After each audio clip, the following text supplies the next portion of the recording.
Hello everyone and welcome to another high elo game of Age of Empires. Today the weekend is so in sight as ACCM playing as the Blue Britons prepares to take on the Viper playing as the Yellow Ethiopians. Now while the players heard their herdables explore their immediate surroundings and try to go up to Feudal as fast as possible, I said exploring their immediate surroundings, get back to work, goat. Let's take a look at the Civ matchup we'll be watching today. Now, the Britons are a civilization worshipping, built around to support their ranged units. Their archery ranges work 10% faster. Their foot archers, except for skirmishers, come with extra range starting in castle. And if that's not enough range, all of their foot archers can be upgraded to get even more range. Now, all of this range is great news for their unique unit, the longbow, a overall decent foot archer that comes with a massive 12 range when fully upgraded, which for an archer unit is just absolutely ridiculous. Briton Trebs are also some of the most dangerous in the game because they can be upgraded to do blast damage and have 100% accuracy against stationary non-moving units. Now, in order to support their military production, Briton town centers cost 50% less wood, and their shepherds work 25% faster. On the other side of the map at the 4:30 o'clock position, we have the Viper in his classic yellow as the Ethiopians, a civilization designed to kill its opponents as fast as possible. Ethiopian foot archers are the fastest firing foot archers in the game. Their onagers, scorpions, rams, and bombard cannons can all be upgraded to have an even bigger blast radius, and their unique unit, the Shotel warrior, is a fast, incredibly strong, but somewhat fragile infantry unit that only takes 4 seconds to train once you upgrade it to its elite form. Now, to strengthen their army on the field of battle, both Shotel warriors and camel units can be upgraded to take less damage from all mounted units in the game, both melee and ranged. To support their military endeavors out on the map, Ethiopians received 100 food and 100 gold for free whenever they go up to the next age. The pikeman upgrade is automatic and free, which saves them about 300 resources and research time. And the Ethiopian economy is harder to raid because their outposts come with a big boost to their line of sight and don't cost any more stone after the latest April patch. So we've got a fairly interesting matchup here. One civilization with very long-ranged units, another civilization with very fast foot archer units, and also designed to take less of a beating from mounted units, which, as if you've watched the Britons lately, there's been a lot of cavalier play. We'll see if that comes into play in this game. For now, very excited to see this matchup. The Ethiopians and Britons, some of my favorite civs in the game. And this is a matchup, by the way. I know the Elos are somewhat different. Let's put it like that. The Viper approaching 2,800, ACCM just above 2,500. But this is not a matchup that we see very frequently, which is why I decided to cast this game and why I am preempting any kind of discussion of the Elos of the players. I think I read somewhere on Reddit that the civs account for about 150 Elo difference. So if you have, for example, Goths versus Britons, that advantage of the Goths over the Britons is only really indicative of about 150 Elo points. I don't know if I agree with that. Somebody on Reddit seems to think so, or rather a few people on Reddit seem to think so. In any event, we've seen a lot worse Elos beat a lot better Elos, although a lot better might be an exaggeration because there's not much better than 2791. I believe at this point in the Age of Empire Cosmos, Hera actually is the only one that has more Elo than the Viper. So that being said, we have seen a 300 Elo difference. We've seen people with lower Elos beat people with higher Elos. So let's take a look at the bases while the players continue establishing their settlements, both of them heading up to Feudal off the back of 20 villagers. The Viper housed, but not really housed in any important way because he is going up to Feudal, so no real point. Nothing he can produce at the moment anyway, unless he wants to start moving out with some militias, which no barracks for him. Tells us he does not. ACCM's base completely open to the part facing the Viper. Wow, is this open? And that's why you see a little bit of a cup shape here, designing a funnel so that if the Viper wants to engage into this, has to do it through a town center fire. Primary gold secure to the back, a little bit off to the side. Primary stone nice and secure to the back. Bushes a little bit exposed if you're going to go against the Ethiopians, rather. You know there might be some early game archer play, so these bushes might come under attack. We'll see. But overall, the base very open. Two very close forests nearby, however, and pretty thick forests. So a lot of these areas are not accessible to any archers, especially not this one. So not a terrible base spawn, especially with the gold in the backwards position, and especially now that he's creating a bit of a funnel point. The Viper, oh man, is this a better base in terms of walling off the front forward portion. Look at this, a house and a palisade. All he really needs to wall off his entire frontal area. Sides a little bit more open. Primary gold also secure in a side position, a little bit backwards. Primary stone, oh, you don't really generally see it in an X marks the spot shape, but also secure to the back. So overall, I'd give the Viper a bit of an advantage here in terms of the base spawn, but not too much, just because where ACCM's base is open to the front, his woodline is nice and secure in the back, whereas the Viper closed in the front, but woodline a little bit more exposed to the front. Although again, forests thick and juicy enough so that early game archers can't really penetrate this. We'll see though if this opening to the sides and opening to the north actually do harm him. For now, first blood goes to ACCM, who has killed a villager with these two militias and a scout. Continuing to try to do some kind of damage, but a palisade enough at this stage of the game to really not take any kind of damage until these guys come across the map, these ranged units. Remember that Britain extra range kicks in Castle Age, so now that we're in Feudal, these archers are just at their basic 4 attack, 4 range. No upgrades on them just yet.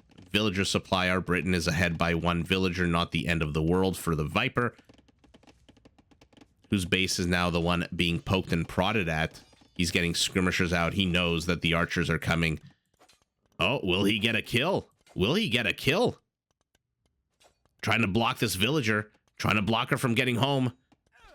Oh, so close. The Viper, so close to getting that villager. She reallocates herself into farming. At the same time, back home, he is taking a good amount of damage. He is chasing these archers, but coming under fire from these 2 militias. Not exactly a lot these militias can do, especially not with 5 villagers here who can always just turn around and attack those militias. Army supply 8 to 5, villager supply 27 to 26, both in favor of our Britain. The reason being, take a look at the top of your screen, the Viper investing in upgrades, the Viper having a lot more food in the bank. Skirmishers, 4 of them here. 5 will be able to shoo this whole force away. Even the scout has to be careful. I mean, at this point with 2 pierce armor, does still take 1 damage per shot. Not exactly the highest amount of HP on him already at a third of his HP. Viper still has yet to get a kill. The scout is back. We'll see. Maybe this might be his first kill here. Nope. Has to disengage. Has to run away. ACCM luring him into a trap here. But now the Viper can engage, especially with the high ground. There we go. 1 more swat of that sword. And ACCM's scout is Dunzo, Washington.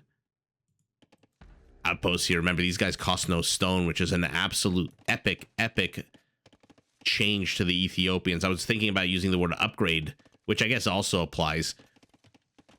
But not eating into early game stone count is very, very important. You don't want to do anything that would jeopardize your ability to plop down 2 town centers later on once you hit Castle Age. And the Viper looks like he's starting to bank a good amount of resources to go up to Castle. ACCM already has the gold. Oh, be careful. Be careful. This is a fresh scout. This is not the same scout that's wandering around the map here with 3 HP. These are fresh recruits with archers. Oh, no, man. ACCM gets another kill, but the Viper has equalized 2 kills to 2. ACCM still the only one on the board with a civilian kill, getting another archery range. Let's take a look at what the Viper is building at the moment. 2 archery ranges, has his barracks up, has his blacksmith up. just under 400 food tells us that he is thinking about heading up to Castle Age after maybe getting wheelbarrow off the back of 34 villagers. Not terrible. 17 farmers. The exact same amount of farmers that ACCM has, by the way, who also needs about 400 food. The Viper's about 100 food ahead, but he's down about 100 gold.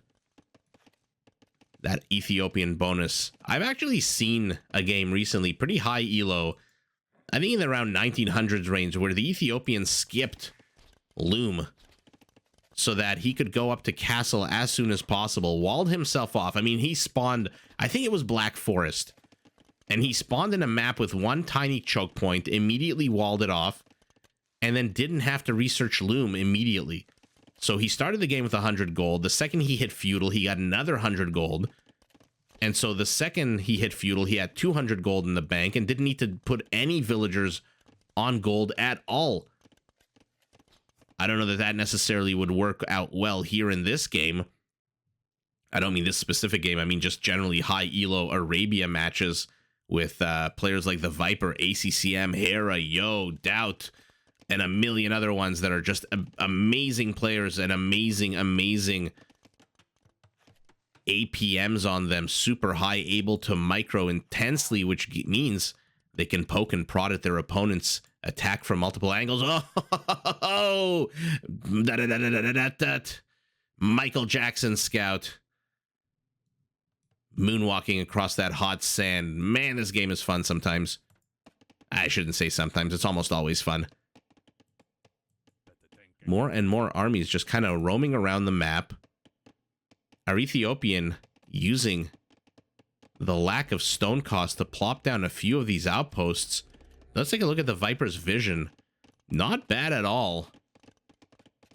For a second there, it looked like a dog, and these were the ears up here. When they were up here, looked a bit like a puppy.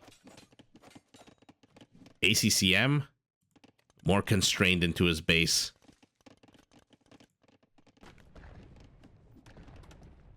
Oh, that might have been premature. Never mind. Viper moving through this animal kingdom here. Couple of camels, couple of ostriches. It really does look like sometimes they bury their heads in the sand, which would be absolutely epic, but I think they're just kind of picking and poking at whatever food there is. Come on, show us. And, of course, a zebra. Okay. Skirmishers disperse. One scout down. Great catch there for the Viper. This one with the 3 HP still roaming around the map.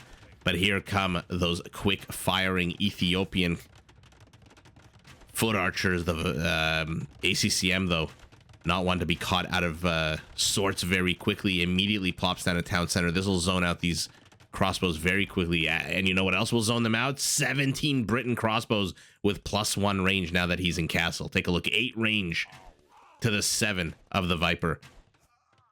That being said, ACCM is engaging into this a bit too close, perhaps, not using the full range that he has, the full range advantage. So far, hasn't killed a single one of the Viper's crossbows. What an absolute terrible engage here.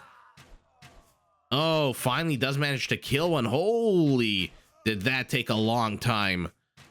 Does manage to close the distance, and eventually the Viper's crossbows do die. There's no way he could have just microed that for a minute, left his entire base without any kind of attendance. And these 13 units are basically the entirety of the Viper's army. Somewhere out on the desert floor, there is one lonely pikeman, no upgrades, no attack boost, no armor whatsoever, just roaming the sands, hoping, praying that no cavalry attack him, no archers show up out of the mists, that fog of war. Now being sent to scout, but is he being sent to his doom? No, a wide berth is given by him to these crossbows. Third town center going up for our Ethiopian. Third town center just finished for our Briton, who now doubles back, brings a mangonel with him. Viper's got to be careful. Does have the high ground, which means the mangonel shot isn't quite as destructive as it ought to be, but gives up the high ground to get positioning. And here we go. This is a perfect use by ACCM of these, of that, oh my goodness, that range bonus. I keep forgetting whether to call it an upgrade, a bonus, a feature. Our Briton now attacking this outpost. That's Pikeman is super happy that he got the hell out of dodge and is now all the way across the map, safe from that one knight. But ACCM's in the base. A little hesitant, has no vision, so he doesn't know what's about to pop behind here. Might want to use the knight to scout what's behind him, because there is an army, and now he sees it. Now he sees with one dead crossbow that there is 17 army supply barreling down towards his base. He's got 14 crossbows, mangonel all the way across the map. And now we've got a very fascinating matchup here. Let's talk about it for a second. We've got the Britons with the longer range. We've got the Ethiopians with the faster firing. I mean, in theory, ACCM should be able to absolutely snipe the Viper's army. In theory, the Viper should never be able to close the distance, and when he does, ACCM can just back away. These guys are doing a tremendous amount of damage. The Viper has stopped his entire frontal assault and is returning home. What else can he do? He's got no food. He needs to desperately defend this, pumps out a mangonel of his own, but the villagers are on the run. They are on the lam. Has to be careful here. Remember, with 8 range, does outrange the mangonel as well. So in theory, I keep saying in theory, in practice, of course, much, much harder. But in theory, this army from our Briton is unassailable. There is nothing that the Viper can do if our Briton continues to fire and run away. Fire and run away. A few terrible shots here by this mangonel, by the way. The Viper microing. ACCM microing. Oh, no. Oh, that is very sour. 5 crossbows and a mangonel lay dead on the ground. But look at this force of reinforcements here. +2, +1. The knight is dead. The mangonel has come to replace him. The Viper's army is being drawn out of position a little bit. Where's the rest of his army? Does he have anything here? ACCM has to be careful. A villager rush here would be able to kill this mangonel very quickly. Oh, Lion joins into the chase. Hop, hop, bunny hopping, trying to attack our Briton. But take a look at this. Reinforcements streaming across the map. Our Briton saying, you know what? This is a good time to try to get a town center. I am luring the Viper way off base, way off campus. He is nowhere close to the 9 o'clock position on this map. And the Viper sees in his vision, in his line of sight, these mangonels and knows he has to back away. Great first volley out of him. Oh my God, ACCM. But at the same time, it looks like ACCM managed to get 5 kills here. Micro on full display for both players. Let's zoom out, see if we can catch these armies. I don't like to zoom out this much. This reminds me of that Simpsons episode where Homer meets Bill Gates and they're flying in the helicopter and Homer says, haha, from here everyone looks like ants. And Bill Gates goes, they are ants. And he starts maniacally laughing. I don't like that vision from so far away. Oh, man. Look at the kill count, by the way. 40 to 39. Villager supply, 96 to 91. Army supply, 22 to 20. We have us an incredibly close game. Beautiful move by ACCM to move forward to dodge that Onager mangonel shot. And now Viper's mangonel is stuck. He got stuck behind the crossbows. Couldn't move the hell out of the way. Oh, you stupid crossbowmen. You two are on, you're going, the MPs will be here any minute to take you to military jail for what the hell you just did. With his dying breath, that mangonel did manage to get 2 more skirmishers. And now ACCM is moving down south. Looks like he did kill a few more of the Viper's foot archers. Take a look at stone count. The Viper, 630, 640. In a second, he'll have enough for a castle. ACCM, though, already building a castle, but not with a lot of villagers. Has Viper gotten any wind of this? Yes, he has seen. He has seen the foundation go up, so he knows a castle is coming. He builds his own to the south. Love this location. King of the hill, defending the entire western flank of his base. Unfortunately, the wolf is in the chicken coop, or whatever the hell the expression is, because there's a mangonel and 3 crossbows with no fewer than 12 kills already. Gotta be careful, though. Don't enter that town center fire. Don't enter that town center fire. Last volley didn't do much. A villager managing to deke it. But now let's see if ACCM gets wind of this castle. We'll follow along the journey of these crossbows. So far, they're a few tiles just short of vision. Okay, taking the long way around means they will not catch this castle being built. Okay. So running away is our Blue Briton, who is now heading up to Imperial. The Viper, take a look at his resource. Looks like he has the exact same thing in mind. Just about 100 gold, about 50 food away from being able to do it on his own. Market going up for him as well. Another castle for our Briton. I love the use of mangonels. But remember, Ethiopians can pivot at a minute's notice to something else. They've got a pretty damn good roster of... I'm going to get in trouble for saying pretty damn good roster of cavalry. No bloodlines. They're missing the last defensive upgrade. But it's still pretty damn good. Who's kidding who? Especially against the Britons. At least they have hussars. The Britons don't. So we'll leave it at pretty damn good. And now this mangonel sees the castle being built. Has Blue gotten any wind of this yet? No, he has not. So he doesn't know that there's a castle here. Lion does his British duty to the crown. Dies in so doing. And now this forest is under attack. The back one nice and secure, though, so the villagers can just reallocate. ACCM hitting Imperial first. Bracer. Chemistry. By the way, look at the range on these guys now. 9 automatically, and Imperial adds +2 range to those foot archers.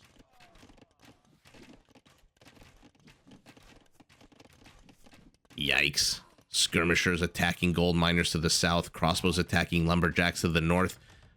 The problem for the Viper is this center position is not being dislodged. It's not being put under any kind of pressure here. He's getting thumb ring. And now ACCM is free to start taking a little bit of the Viper's gold. I say a little bit. We'll see how much he can get before the Viper tries to do some kind of counter attack. But this is not really game-ending damage here from the Viper. I mean, it's annoying. Don't get me wrong. Super annoying. But look at this. You're engaging now in a range war with the Britons. Are you kidding me?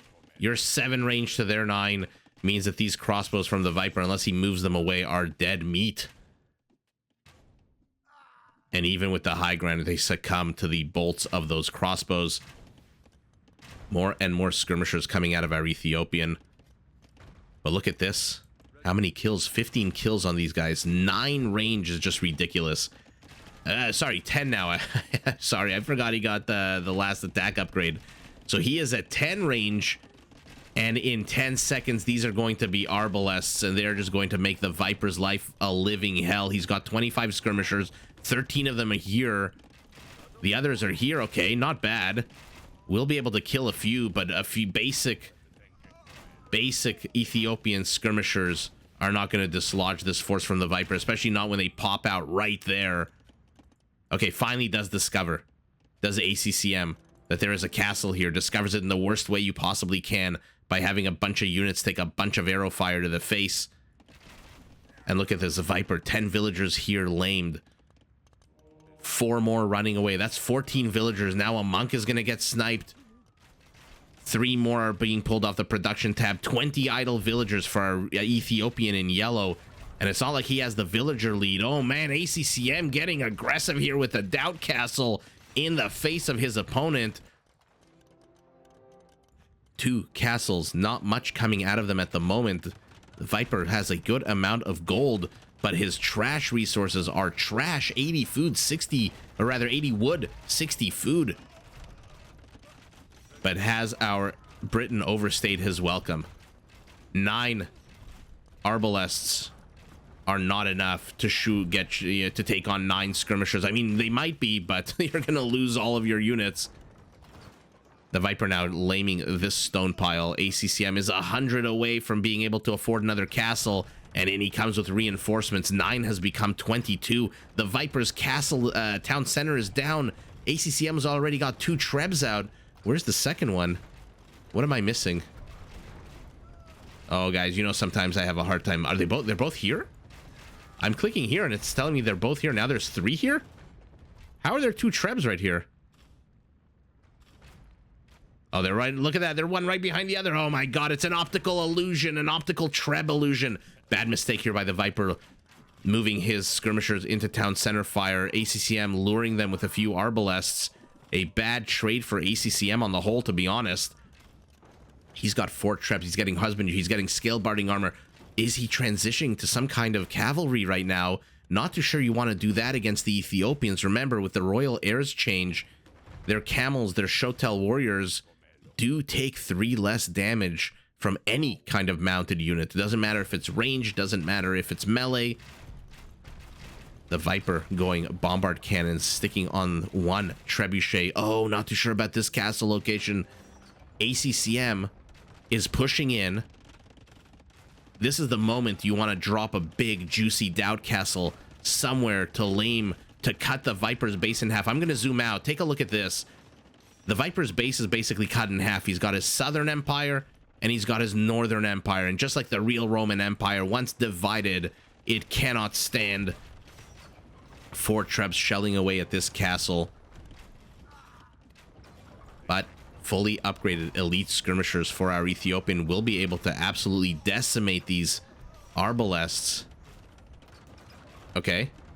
Using the trebs here. Oh my God, did he get werewolf? Area of effect range 0.5. No area of effect range. He got werewolf, did ACCM, which is why you just saw 3 skirmishers absolutely bite the dust. And our Ethiopian is transitioning into crossbows as well. But take a look, 160 supply out of 140 available. He's got to get up a whole bunch of houses. Oh, if ACCM only knew, he would rush to lame these villagers. He would rush to deny those houses. Does lose a treb to this Ethiopian treb. Shotels? Shotel warriors. Still needs a bit more housing. Chasing this bombard. Not sure he's gonna get it. These are pretty tanky units when it comes to armor, and these are pretty weak units when it comes to attack. Oh, and the Shotels are out. ACCM sees it immediately. Sees it absolutely immediately. And again, I just don't like the placement of this castle. Had he pushed in the middle, he could have basically cut the Viper's base in half and then figured out, do I want to focus on the north? Do I want to focus on the south? At this point, though, the Viper is able to reinforce here through the southern, or let's call it southeastern portion. About 145 Briton villagers to 124 Ethiopians. The Viper's resources are absolutely abysmal. ACCM has enough for just about 2 more castles. And now Britain's going to see this castle going up. He might as well start shelling away at it if he can. I like the transition to light cav, but if you're going to go light cav, prepare for the counterattack from the Ethiopians, because like I said, they are a civ designed to kill you as fast as friggin' possible. Oh no, Viper finishes the castle with 2,000 less HP, and the Warwolf trebs are able to get this treb because it's, again, remember, non-moving units, stationary units. The Shotels are dead. For a brief second, I thought we were going to get to see a whole bunch of Shotels, but what's not dead is these bombard cannons. No torsion engines on them just yet, so their area of effect is still just 0.5. ACCM has gone from full aggressive castle to contain castle. I'm not too sure what to think about this. Oh, okay. I was going to say I'm not too sure what to think about this. The Viper's trash resources are pretty good. And this is not the moment to take the foot off the gas. What is happening here? Oh my goodness. Oh, look at this. Oh my God, the villager looks like he's ready to uppercut the lion. Holy shit, what an awesome animation. What an absolute awesome. way to end the game. You guys know how much I love the flora, the fauna of this game. My goodness. Look at this villager. Ignore the sword. He looks like he's about to uppercut a lion. This is like that movie that came out with Idris Elba where he's fighting a lion for survival. And this guy's coming with an axe saying, bro, if you don't finish this lion off, I definitely will. Oh man, what a thing for me to focus on right now. I absolutely love it. Oh man, this game is so much fun. But ultimately, yeah, take a look at the map. The Viper's base has just been intruded on way too much. This is a lot of farmland that is not doing anything. Let's take a look at his villager allocation the second before he GG'd. No idle villagers, which is good. He's going to get the gold. He's got the bombards, but I think he sees these light cav even without the full attack. They do have the full, in 48 seconds, we'll have the full armor upgrades, which means that they're going to absolutely wreck these skirmishers. These crossbows are going to do a little bit less damage. Not too sure. Let's take a look at where his gold is, because like I said, the Viper's trash resources are pretty damn good. He's building 11 skirmishers at once. Out of how many ranges? Sorry to anyone on a smaller screen. I just want to see 9 archer. Oh, excuse me, hiccup there. 9 archery ranges is not a bad amount of archery ranges, but I think he might have just fallen a little bit too far behind. His army supply, basically identical, but it's 20 crossbows against 30 Briton arbalests. So the stats are attacking on a 9 with 8 range to attacking on a 10 with 10 range. So that range ultimately beats out the speed, even with conscription, even with those units being pumped out a little bit faster. To light cav on security duty here, making sure that these camels don't do what? Spit all over the villagers mining stone, or gold rather. And look at this, Hakuna Matata being sung. I love this map. I love Arabia. Some people get bored, you know, of games on Arabia. Some people don't like to see the same things over and over again, but holy shit, is this... Guys, I believe that I read. I'm not going to say I read. I think I read, because the April patch came out with about 1 trillion changes, that they are adding more and more of these little features on Arabia. And this ties into the point I was about to make. Ignore the game for a second. Let me wax philosophical for a second.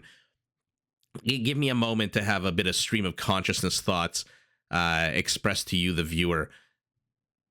I think in the April patch, if I'm not mistaken, they did mention that they were going to add a whole bunch of little details and little ruins and whatnot to the Arabia map. And man, look at this. This looks like they hang 3 people and then just threw their bodies. I mean, this is how the plague starts, no? When you just dump a bunch of corpses and they just rot, and then the rats eat them, and then they transmit all the different diseases and shit. Isn't that how plagues start? I don't know. But what an absolute cool little thing. A hangman's noose. Any relics? Yeah, the Viper got 3 relics. But yeah, it looks like that's the only real cool thing out on the map here. Okay, let's get back to the actual game. I appreciate your patience, and thank you for holding. Let's take a look at the stats. ACCM 150 arbalests, 130 of the Viper's elite skirmishers, APPM. I see ACCM. My brain says APPM. APM. Actions per minute. 225 for the Viper in the mid game. And look at this. ACCM's peak came right at the start. I can't see the economies being very different in this game. Yeah, not a huge difference. Our Ethiopian getting about 2,000 more wood. Our Briton getting about 1,500 more food. Gold count, despite the Viper taking the relics. Gold and stone very much in favor of our Briton. Sorry, I just want to make sure I didn't brain fart that. Yeah, in favor of our Briton, because he just took control of the map. Look at the map. All of this is Britain, and our Ethiopian has been knocked back.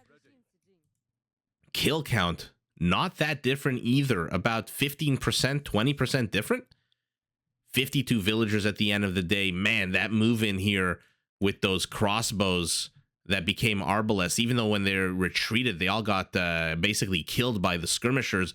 What a baller move to basically lame a quarter of the Viper's economy and make sure that he falls behind to such a degree like this, where he just cannot catch up. And so let's take a look at the field of battle. ACCM just pushing in on all sides. I mean, the Viper's got bombards. He's got 3 of them. They're all here. This one's not attacking. Both of the frontal ones are. He sees the light cav. He knows he doesn't have enough time to respond. He tried to build a few Shotel warriors. He's trying to get as much wood as he can. But this castle for the moment is safe. His castle to the north is about to fall. He's got 500 stone. That perfect amount to absolutely screw you as a player. Do you invest 200 of it repairing this castle, or do you let it fall, buy another 200, or mine a little bit more, although mine it from where, and build another castle somewhere else? That is the question. If this was 200 stone, would be a much easier decision. It's like, you know, if you got a 16 in blackjack, you have a 16 against the dealer 10. Man, does it hurt, but you have to hit that. And that's the same. If it's 200 stone, the decision is made for you. But 500 stone, I'd say that's like having a 12 against the dealer 3, where it's more of a 50-50 shot, what you decide to do, either hit it or stay. Man, I've gotten screwed on a lot of dealer 3s, in case you can't tell. I don't know what the actual card says. I guess if it's double deck or 6 deck or 8 deck, it makes a difference. In any event, enough degeneracy. Let's get back to the actual game itself. I think the Viper just realized he was way too far behind. He was housed for a good portion there. He couldn't get his military out in time, and man, does that suck. Now he's going to lose even more military. This is 10 army supply that's going to die immediately. If not to the castle, then definitely to these 3 light cav. And once those die, the arbalists are free to pivot. By the way, where are all these arbalists? He's got 30 of them. Oh, they're inside the castle. Okay, 13 of them are inside the castle. They're going to pop out. They're going to try to snipe the bombards. They're probably going to snipe 1, take a bunch of damage from the crossbows. But ACCM just able to replenish more and more. Has the gold here. This is 2,400 gold. I don't know that he necessarily has a lot of resources elsewhere out on the map. I mean, he took this. This is very bad. This is very bad here. I mean, it's showing 5 patches. I think it's catching. Yeah, it's catching this one. So the Viper's lamed 600 gold of his own. 1,800 and 2,400 is over 4,000 in gold. And the Viper has access to 200. And what did we just see? 600. So about 800. So a fifth of the gold he has. Oh, there's a few more here. Being annoying, trying to catch any reinforcements between the north and south of the Viper's base. So ACCM here, I said in the beginning of the game, I wanted to preempt it, you know, in case the Viper won. There's going to be people who say, oh, there's a huge difference in Elos. It's not a fair game. It's not a fair matchup. There's excuses, 1,000,001 reasons why this happens, that happens. But in this game, like I said in the beginning, we've seen a lot of things happen in Age of Empires, and it's not any kind of bad mark on the Viper that he GG'd. It's just that in this particular matchup, in this particular game, ACCM came out on top. And I absolutely love this Venn diagram here of the 3 castles, the Bermuda's Triangle of Death. Or Bermuda Triangle of Death, not Bermuda's. Ooh, sorry, I swear, guys, I do speak English. And ultimately, with this other castle going up, with the Viper's castle going down, with his ability to basically build only skirmishers, which, you know, that's not going to accomplish anything. He's going to have 1 castle left, not enough resources for Shotels. He's got basically 800 gold, plus whatever this is, 1,700 here. But you know his opponent sees this, right? He knows that his opponent knows the gold is there. So ACCM is going to move out to try to get this gold. 1 scout will go check it out, see that there's a whole bunch of villagers, and all he has to do is plant a few ranged units on this hill with their ridiculous 10 range. 10 range, or just, you know what, start pumping out longbows. Upgrade them to elites.